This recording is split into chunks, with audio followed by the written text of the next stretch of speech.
paligid na malinis. Smoke free sa awit na ito'y pinababatid. Smoke free, tinig natin sa hangin na maghahatid, upang ang buhay natin ay di agad na mapatid.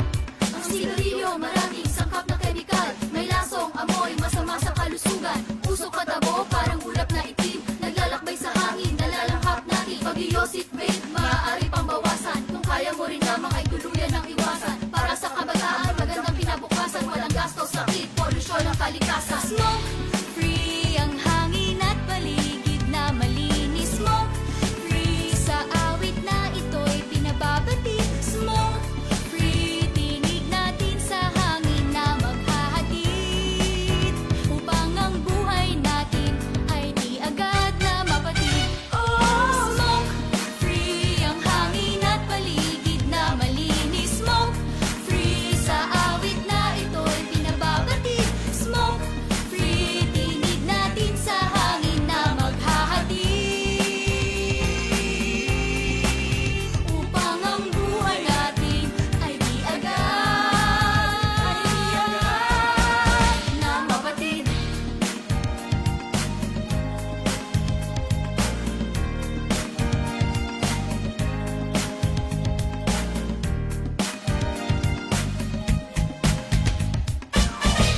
Smoke free.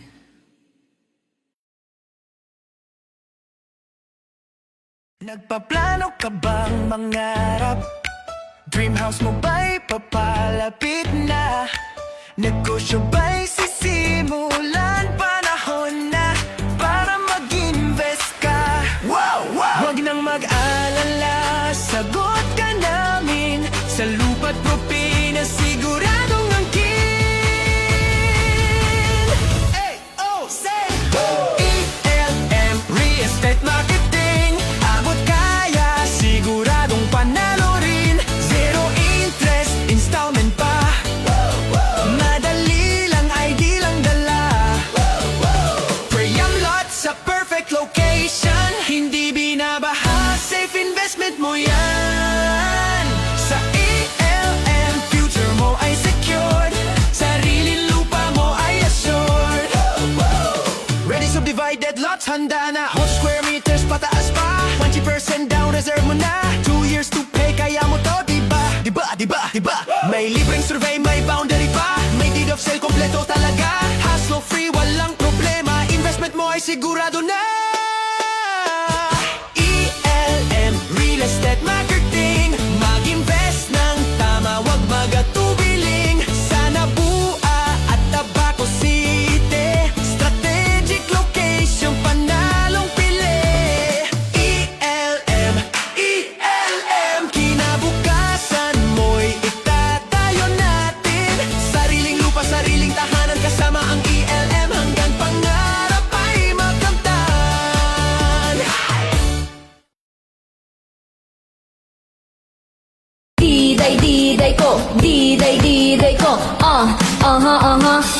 diday ko, diday ko, diday ko, sa albay, sa tuyang, bistuho na siya, sarong babaeng matinabang, madangog sa mga inagrangay man, si diday ko ang sagot dyan, Bibig ko siyang mataong serbisyo sa edukasyon at turismo. Maging sa salud, seniors, women's at youth. Abang mahal ko yung si Diday ko. diday ko, diday ko,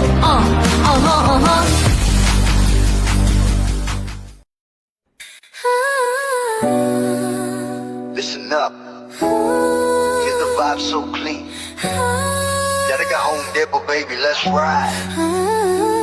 Step in the store, feel the vibe so clean that I go Home Depot, where the real ones win. That I go Home Depot, where the real ones win. That I go Home Depot, where the real ones win. Step in the store, feel the vibe so clean that I go Home Depot, where the real ones win. Sa plana mabali, papunta mamo tama. Alo pagway na nag-alala mo, tama mo to ba? Restro ng deck, BB audio sa tunog. Home of great time bro, saglit lang to tuloy-tuloy. Presyo na matino, hindi mataas, hindi mabigat. Cashier install, amin choice mo, walang sa gabal. TV ref speaker, lahat nandito sa spot. Quality sa masa pero swag sa bawat gamit mo, brat. Yeah, that's right. Let's go. This good every day, kaya chill ka lang. Sa Daraga Home Depot, sure ka, walang sablay. Kaya save more, live. Sa Daraga Home Depot, panalo bawat bili. May freebies pang kasama, o diba ang dali?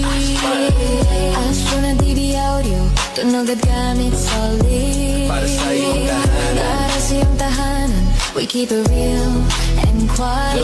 Yung pakinggan mo, kung hanap mo ay tibay, dito ka na tumapat. Service on point, hatid namin laging tapat. Hindi kailangan fancy, basta tama at swak. Sa humakinang at fresh kami ang magpapasigla. Kaya bitbit mo pamilya, ibigan buong tropa. Daraga Home Depot, dito ka talagang uwi na masaya. Astro DB audio, Daraga Home Depot, yo, that's the flow. Sa Daraga Home Depot, panalo bawat bili.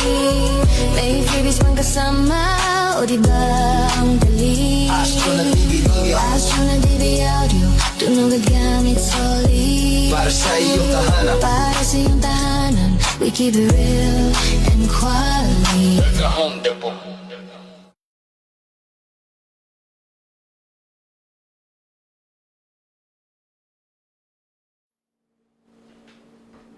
Anong number?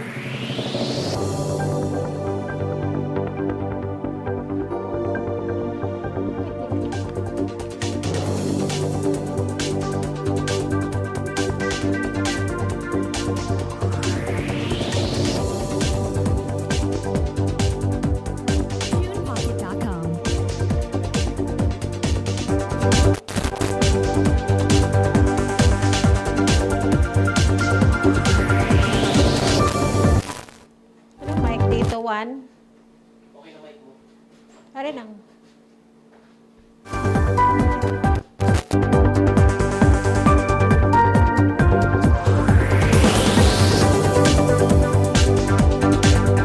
Magandang tanghali po sa inyong lahat. Para sa ABN Balitang Tanghali. Dito lang po yan sa Alejandro Broadcasting Network. Balitang nasyonal, probinsya, and sports showbiz.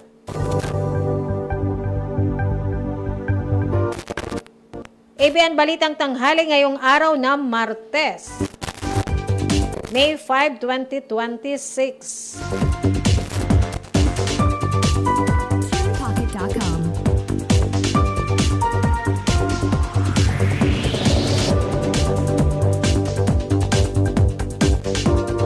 Para sa unang balitang nasyonal, unanimous boto ng House Committee on Justice noong Lunes para aprubahan ang committee report at resolution na naglalaman ng article of impeachment laban kay Vice President Sara Duterte na magbubukas ng daan para sa preliminary vote ng Kamara. Nangyari ito ilang araw matapos din na aprubahan ng panel ang motion na may probable cause para sa impeachment. Ayon kay Luistro, sinunod ng panel ang konstitusyon sa bawat hakbang ng proseso. Ang motion na inihain ni Deputy Speaker J.J. Suarez ng Quezon 2nd District na sinang-ayuna naman ang lahat at walang tumututol. Magugunita na nagsagawa ang Justice Panel ng 8 pagdinig kung saan binusisi ng mga mambabatas ang mga testimonya, dokumento, digital evidence habang nasa 22 naman ang tumistigo kabilang ang National Bureau of Investigation, Commission on Audit, Anti-Money Laundering Council, at Bureau of Internal Revenue. Kabilang sa mga sinasabing paglabag ng umano'y culpable violation of the Constitution, betrayal of public trust, corruption at iba pang high crimes. Nangangailangan ng 1/3 na boto ng mga mambabatas para ma-impeach si VP Sara bago tuluyang magpatibay at may padala na sa Senado para sa full trial. Unlimited royalty-free music for videos and media projects.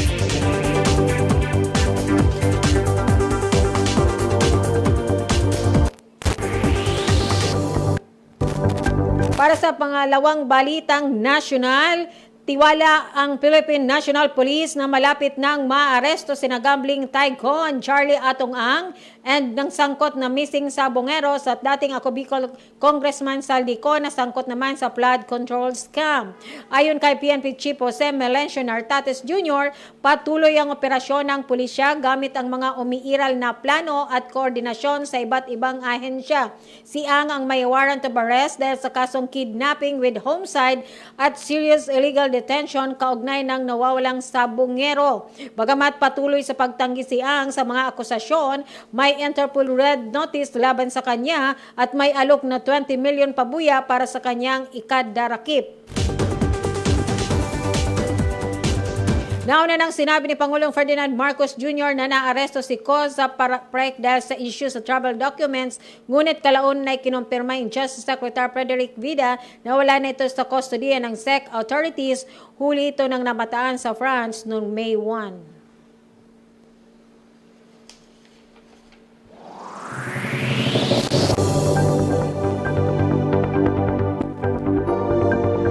Pangatlong balitang nasyonal, sina Vice President Sara Duterte, dating Vice President Leni Robredo at Senator Rapi Tulfo ang nangungunang presidential ball sa 2028. Presidential base sa pinakabagong presidential preference survey ng Public Pulse Asia na isinagawa noong February 27 hanggang March 2, 2026. Sa nasabing survey kung pagtatapatin sina Duterte at Robredo ay bahagyang lamang na lumamang si Duterte matapos na makakuha ng 51% ratings kumpara kay Robredo na may 43%. Nakalamang si Duterte sa Mindanao ng 93% at sa Visayas 67% habang si Robredo naman sa balance na Luzon 67%. Nanguna rin si Robredo sa National Capital Region sa rating na 42%, ngunit dikit si Duterte sa 41%. Pagdating sa socio-economic class, mas pinaboran si Robredo ng class ABC 63%, habang si Duterte sa class D 53% at class E 74%. Samantala nang itapat naman si Duterte kay Tulfo, nagkaroon ng dalawa ng statistical tie o TIG 46% ratings. Malakas pa rin ang suporta ng Vice Presidente sa Mindanao na nagkaroon ng 90% at Visayas 64%, habang ang senador ay lumamang sa balance Luzon 22% kumpara sa 19% ni Duterte. Tulad ni Robredo, si Tulfo rin ang nanguna sa Class ABC matapos makakuha ng 49% ratings, habang suportado si Duterte ng Class E, 63%. Dikit naman ang dalawa sa Class D. Si Duterte ay 48% habang si Tulfo ay 47%.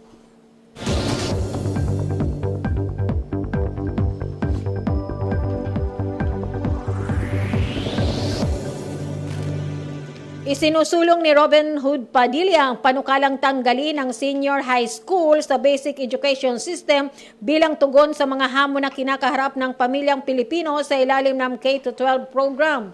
Sa Senate Bill number 1297 o ang Abolishing Senior High School Education Act, iminungkay ng senador na ang pag-amyenda sa Republic Act na 10533 o ang Enhanced Basic Education Act of 2013 upang gawin mas simple ang basic education cycle na kapapaluban ng kindergarten, 6 na taon ng elementarya at 4 na taon naman sa secondary education. Ayon kay Padilla, bagamat maganda ang hangarin ng K-12 program na iangat ang kalidad ng edukasyon at gawing globally competitive ang mga estudyanteng Pilipino, nananatili itong malaking hamon sa maraming magulang dahil sa dagdag na gastos. Bukod dito, sinabi ng senador na pabigat din sa mga magulang ang dagdag pamasahe, baon at school supplies sa kanilang mga anak. Idinagdag pa ni Padilla na nakakabahala ang pagtaas ng mga estudyanteng nagda-drop out na lamang at hindi na nakakapagtapos ng high school dahil sa karagdagang taon ng pag-aaral.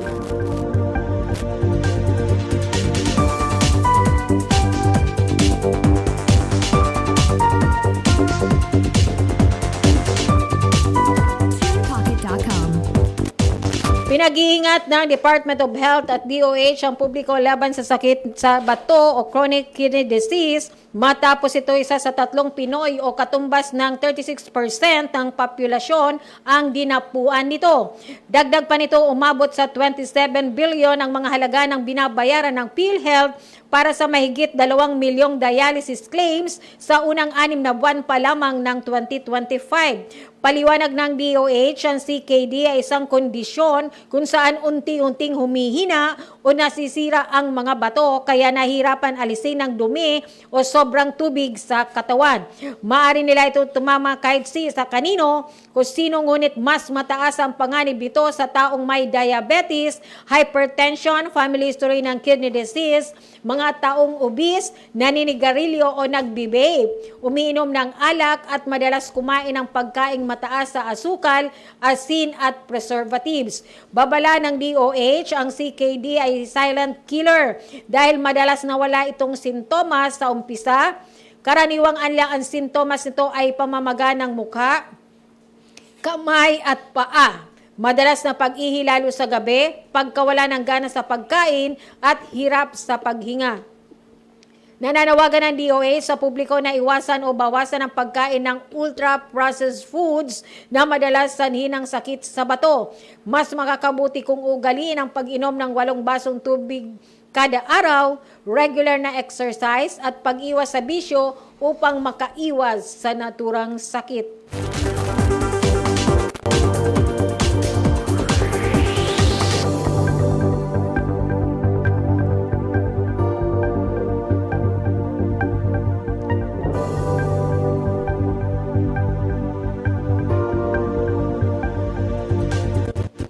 Karagdagang balitang nasyonal, ipinag-utos ni Department of Public Works and Highways Secretary Vince Dizon ang pagripaso sa National Building Code ng bansa. Sa ilalim ng Special Order number 155, inisyu noong April 7, muling binuo ni Dizon ang National Building Code Review Committee upang i-assess ang umiiral na framework at magrekomenda ng updates dito. Itinalaga rin ni Dizon si DPWH Undersecretary for Planning, Public-Private Partnership, and the National Building Code Development Office, Attorney Nicasio Cunte bilang chairman ng NBCRC, habang si DPWH Undersecretary for Technical Services and Operations for External Convergence Project, Engineer Lara Maris Esquivel, ang Vice Chairman. Ang naturang komite ay inatasang mag-evaluate ng mga concerns na tinutukoy ng professionals at technical groups at magrekomenda ng kulang aksyon hingil sa issue ng code at revised implementing rules and regulation nitong inisyo noong 2005. Ayon kay Dizon, mahalaga ang pagripaso upang matiyak na ang building regulations ay mananatiling relevant sa gitna ng nagbabagong construction practices at safety and standards. Ang National Building Code o Presidential Decree No. 1096 ay isinabatas noong 1977 at huling nakitaan ng major update sa implementing rules noong 2005.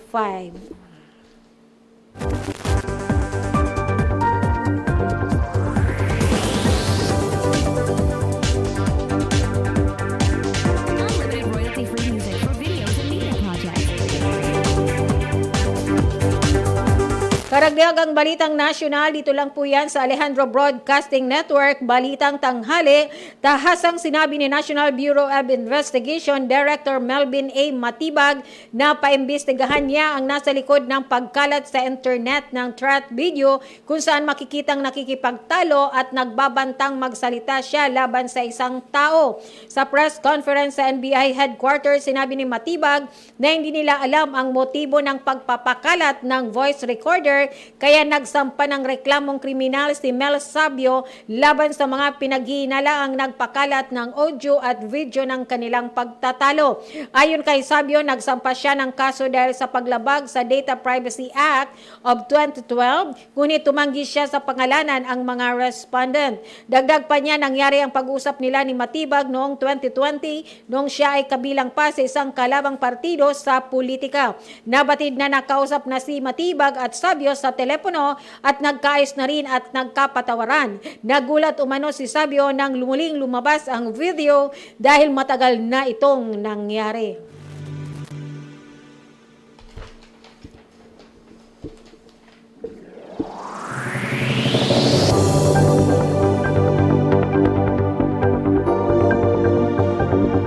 Bigo ang naisakatuparan ng mga pagnanakaw ng pasukin ng isang pawn shop matapos na agad respondihan ng matauhan ng Quezon City Police District Novaliches Police Station ang sumbong ng gwardiya ng nasabing establishmento sa Novaliches, Quezon City.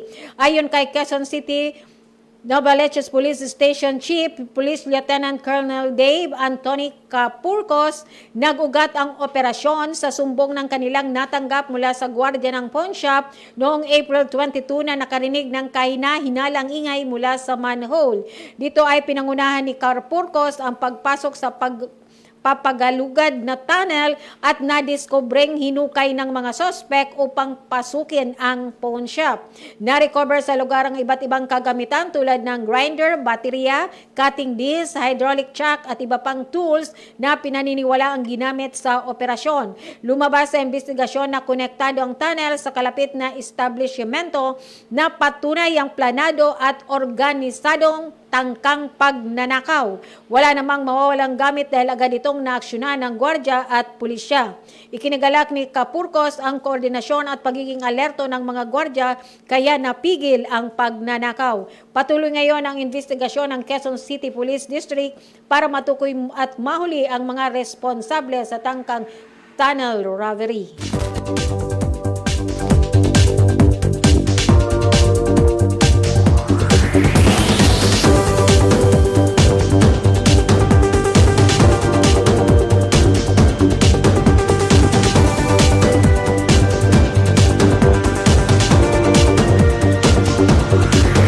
Karagdagang balitang nasyonal, batay sa Notified Adjustment Funds and Statement Pump Price Range na inilabas ng Oil Industry Management Bureau of the Department of Energy, may 2.66 pesos kada litro na dagdag sa diesel at diesel plus mula sa May 5 hanggang May 11. 2026, ang estimated resulting pump price ay range para sa diesel ay aabot na ng 79.62 hanggang sa 102.16 pesos habang 84.76 naman hanggang 107.48 sa diesel plus.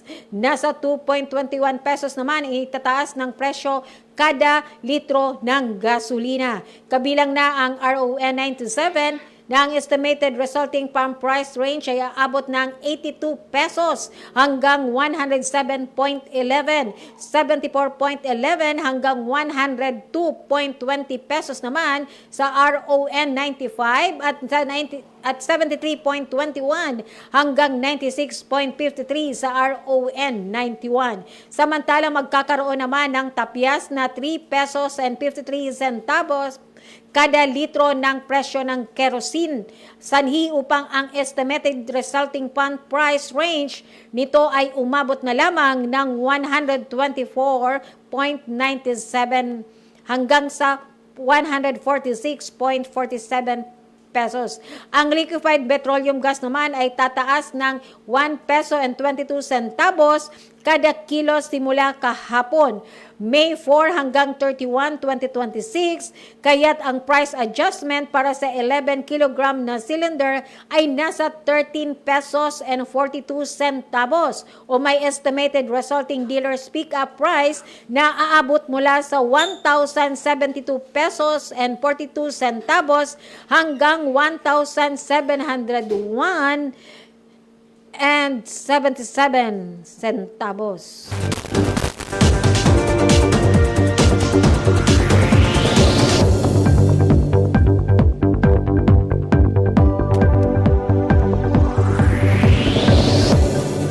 Karagdagang balitang nasyonal, sinibak na sa serbisyo ng National Police Commission ang isang pulis na guilty sa kasong grave misconduct at conduct unbecoming of a police officer ng insidente ng paghahalay na nag-viral sa social media. Sa naging desisyon ng NAPOLCOM and BAC na patunayang si Patrolman Joshua S. Mendoza ay guilty sa kaso ng panggagasa batay na rin sa mga matitibay na ebidensya kabilang na ang testimonya ng mga eyewitness, medical legal findings, CCTV footage at ang pahayag ng complainant. Napatunayan ng komisyon na si Mendoza ay gumawa ng sexual violence na labag sa biktima na maliwanag na paglabag sa Republic Act 8353 o an Anti-Rape Law of 1997. Pinawalang sala naman ang isang pulis na masama sa reklamo na si Patrolman Jehan A. Mendoza matapos mapatunayan ng komisyon na walang ebidensya na nagpapatunay dito sa krimen. Nagugat ang kaso mula sa reklamong inihain noong Enero 1 ng isang babae na nagsabing nawalan siya ng malay matapos uminom at nagising na lamang habang inaabuso sa loob ng isang motel.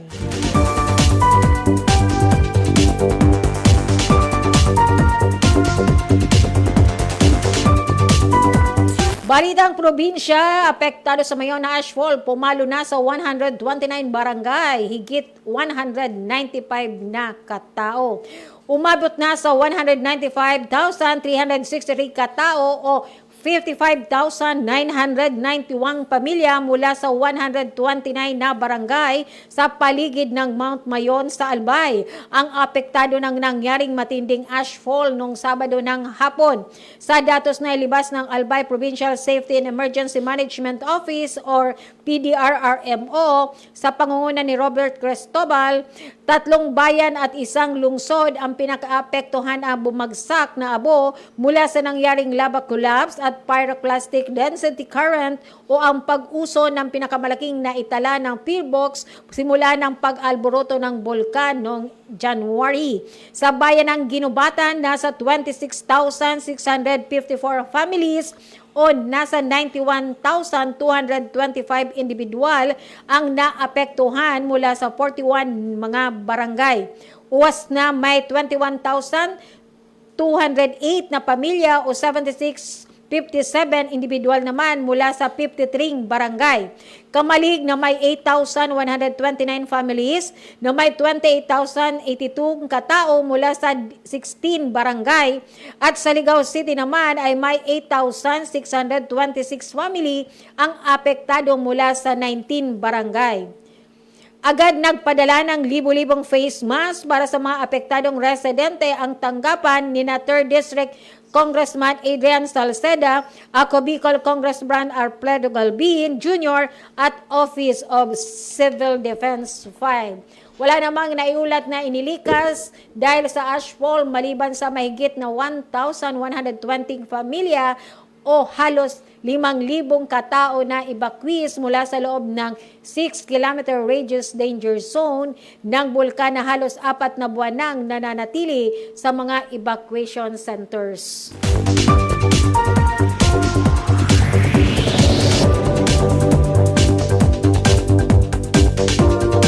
Karagdagang balitang probinsya na nakumpiska ng tropa ng Philippine Navy at mga pulis ang 52 million pesos na halaga ng mga imported na sigarilyo sa isang seaborne anti-smuggling operation sa karagatan sakop ng Governor Generoso, Davao Oriental noong Biyernes. Kinumpirma ng mga senior officials ng Naval Forces Eastern Mindanao Command at ang ng Police Regional Office 11 ang pagkakasamsam ng nasa 1,246 kahon ng sigarilyo na mula sa Indonesia sakay ng MV Bukal na naharang sa isang offshore operation ng isang Navy team na may 8.5 milya mula sa seaside sa bayan ng Governor Generoso. Ang 52 million pesong halaga ng puslit na sigarilyo ay nasa kustodiya na ng Bureau of Customs sa Region 11 para sa tamang disposisyon. Sinabi ni Commodore Ereneo D. Batong, commander ng NFEM, na ang impounded MV Bukal ay nasa pantalana na sa Naval Station Felix Apolinario, Panacan, Davao City. Natuklasan ng mga investigador ng pulisya at mga ahente ng NFEM na ang bangkang kinalulunan ng mga smuggled cigarettes ay pag-aari ni Latif Kader Saipol na may kaugnayan sa mga large-scale suppliers ng illegal na mga sigarilyo sa mga karatig na probinsya ng Sulo at Tawi-Tawi.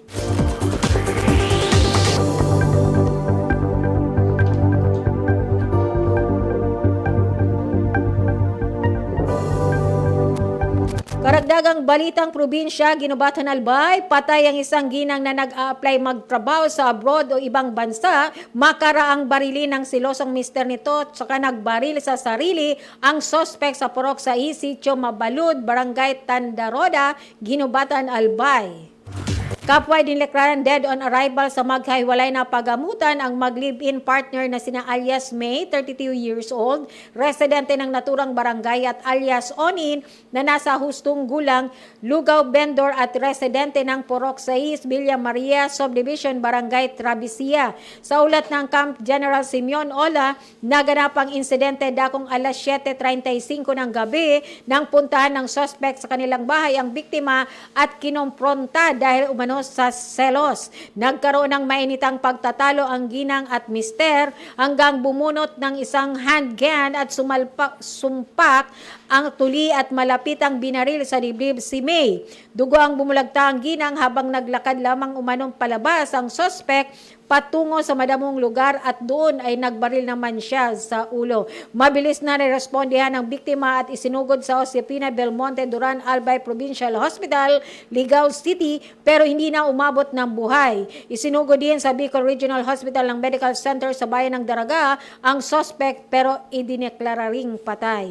Sa paunang investigasyon ng mga pulis, matinding selos ang dahilan ng krimen na tinawag na crime of passion. Maliban dito, nag-apply umano ang trabaho sa ibang bansa ng biktima pero ayaw namang payagan ng lalaki. May 8 years old na anak ang biktima at suspect na maaga ngayong naulila ng mga magulang. Unlimited royalty-free music for videos and media projects.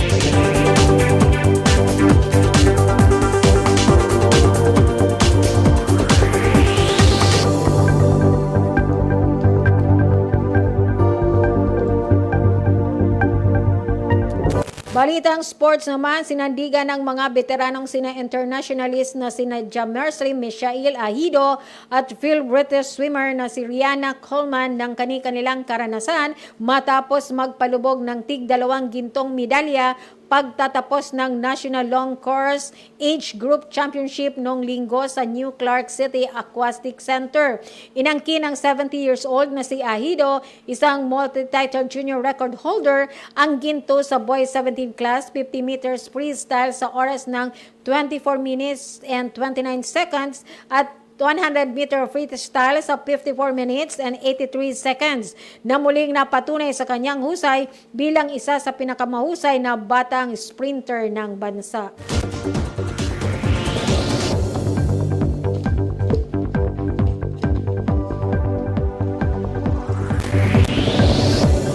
Para sa balitang showbiz, dito lang po yan sa Alejandro Broadcasting Network. Layag na ang relasyon ni na Richard Gutierrez at Barbie Imperial. Sa isang post kahapon, nagpasalamat si Richard sa kanyang bibi na may congratulatory post na magkasama sila sa isang photo. Panalo na ang team ni Gerald Anderson ng third floor sa ginanap na bida sa arena na isa sa mga miyembro ng team ni Gerald ay si Richards. Nakalaban nila ang team ni David Lecauco. Ang daming pumuso sa sweet moments nila na tinawag ni Richard ang girlfriend na cheerleader. Leader, thank you my cheerleader. Aniya ni Richard Gutierrez. Yan po ang mga balita. Dito lang po yan sa Alejandro Broadcasting Network. Basahin natin, may mga message.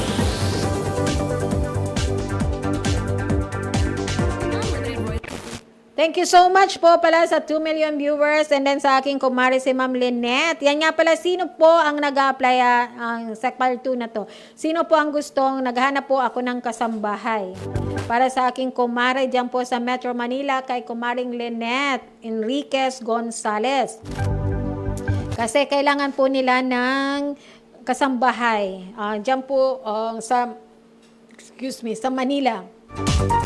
Sige, Mari, maghanap tayo. Kaya kung sino po yung gusto mag-apply, nag-ads ako ha. Kung sino po yung gusto mag-apply, PM nyo na lang po ako kasi kailangan po ni Ma'am Lynette, ang aking kumare. And then, si Sir Peter Oprasio. Watching daw po siya dyan sa Ginobatan Albayan. Napakasipag kong kumare na si Ma'am Lilette. Yang, ano yan? Ang kanyang mga foods dyan po. And then, syempre, ang kanyang, habang buhay ng, yung rent a van. Mag-pads na kayo dito sa, sa Alejandro Broadcasting Network. And then, syempre, kay Ma'am MJ Rito is watching right now. Dyan po yan sa Sangguniang Panglungsod. Dyan po sa Legazpi City. Thank you so much, Ma'am MJ Rito. And then sa Rito family, dyan po sa Taizan. Tama po ba? And then, syempre, ngayon, piyesta po, dyan po sa Pandan, Daraga Albay. And then po, happy piyesta po, Kapitan Nanciano Monreal. Happy piyesta po. Busog na po siguro dyan mga bisita nyo. And then kagabi po nagkaroon din po ng banda doon sila. Merong band. Kaya po, happy piyesta po sa buong Pandan ng Pandan, Daraga, Albay. Sa lahat po ng resident. Enjoy nyo lang po yung araw ninyo. And then, syempre po, sa lahat po ng my birthday, happy birthday po sa inyo. Syempre kay ating Gilbert, OTB, kay Sir Gilbert, kay classmate. Happy birthday, belated, happy birthday, mate. And then, syempre po, kay Madam, kay Assistant Provincial Treasurer na si Ma'am Brenda Flores. Happy birthday po, Madam.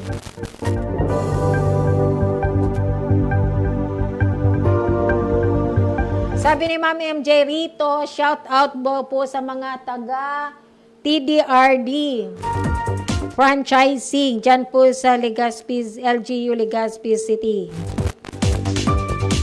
Thank you so much po for watching. Time check po tayo. It's already 12:54 in the afternoon.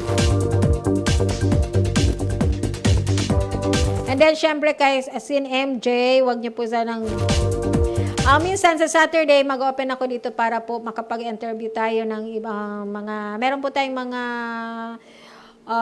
mga VIP na ma-interview by Saturday. Baka mag-resume na rin po yung programa ng Saturday Vibes. That is 1 to 2. And then, thank you so much. Abangan niyo po ulit ako sa Alejandro Broadcasting Network, ABN Balitang Tanghali, sa Thursday. Huwag niyo pong kalilimutan. And then, syempre, maraming salamat po. Thank you so much po sa ating mga viewers. And don't forget to follow, like, and share Alejandro Broadcasting Network. And then, syempre, ang lahat pong programa ng Alejandro ABN.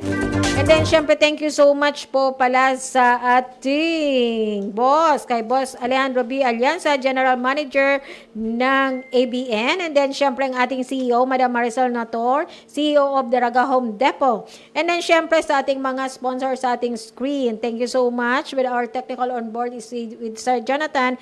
And then, we're located at Barangay 8, Washington Drive, Legazpi City. Thank you so much. Shout out din po sa lahat ng staff ng Provincial Treasurer's Office. And then, syempre, sa lahat po ng empleyado ng Provincial Government of Albay sa pamumuno po ni Governor Noel E. Rosal. Maraming salamat po. God bless everyone. Diday ko, diday ko, diday ko, diday ko, diday ko, sa albay, sa tuyang, bistuhon na siya, sarong babaeng matinabang, madangog sa mga inagrangay man, si diday ko ang sagot dyan, Bibig ko siyang mataong serbisyo sa edukasyon at turismo, maging sa salud, seniors, women's at youth. Abing mahal ko yung si Diday ko. Diday ko, diday ko,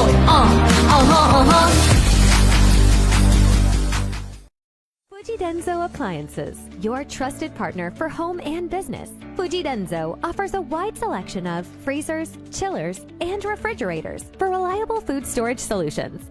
Kitchen appliances for a sophisticated upgrade. Washers and dryers for clean and fresh clothes. And inverter air conditioners for cooling and energy-saving benefits. Fujidenzo is your smart choice for high-quality appliances. Build your dreams and upgrade the quality of your life with Fujidenzo. Quality above all.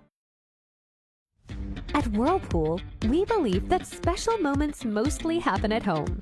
This is why we carefully design appliances that help you take better care of your family every day. From refrigerators, microwave ovens, cooking ranges, built-in cookers, dishwashers, and more. Each Whirlpool appliance combines elegance, efficiency, and performance to bring an effortless cooking experience in the comfort of your home.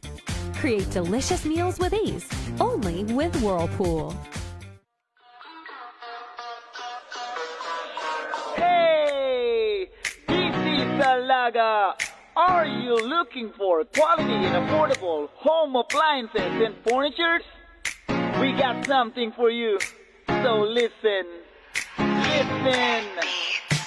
Kung ang hanap mo, mura na appliances, huwag kang mag-alala, dami ditong choices. Mula sa TV, at rep, sala, set, got all you need. Mga pangangailangan sa bahay, lahat ng gadget na gamit pang alalay. Rice cooker, fan heater at cookpan, washing machine at stove, lahat na yan. Sa Daraga Home Depot, dito mo lang matatagpuan. Sa Daraga Home Depot, mura at quality busagaan. Sa Daraga Home Depot, daming choices at sa Daraga Home Depot, low down payment pa. Sa Daraga Home Depot, fast transactions at sa Daraga Home Depot, where you one-stop shop. Balitaan mo na ang mga kakilala, tropa, kapitbahay, lahat, pati chismosa. Dahil subok na mapapamura ka, quality sa murang halaga. Instead of the art ng appliances, pwede ang installment, pwedeng cash basis. Dami ring modes of payment, magtanong lang and they'll keep you entertained. Sa Daraga Home Depot, dito mo lang matatagpuan. Sa Daraga Home Depot, mura at quality busagaan. Sa Daraga Home Depot, daming choices at sa Daraga Home Depot, low down payment pa. Sa Daraga Home Depot, fast transactions at sa Daraga Home Depot, where you one-stop shop. One-stop shop, let's go. May online banking, delivery o walk-in, cash to cash cash you installment. Huwag ka magalangan, no, let's do it. Pwede sa mayaman, lalo sa mahirap. Mga brands na hinahanap, dito mahanap. We got what you want, we got what you need. Let the bass drop now, move your feet.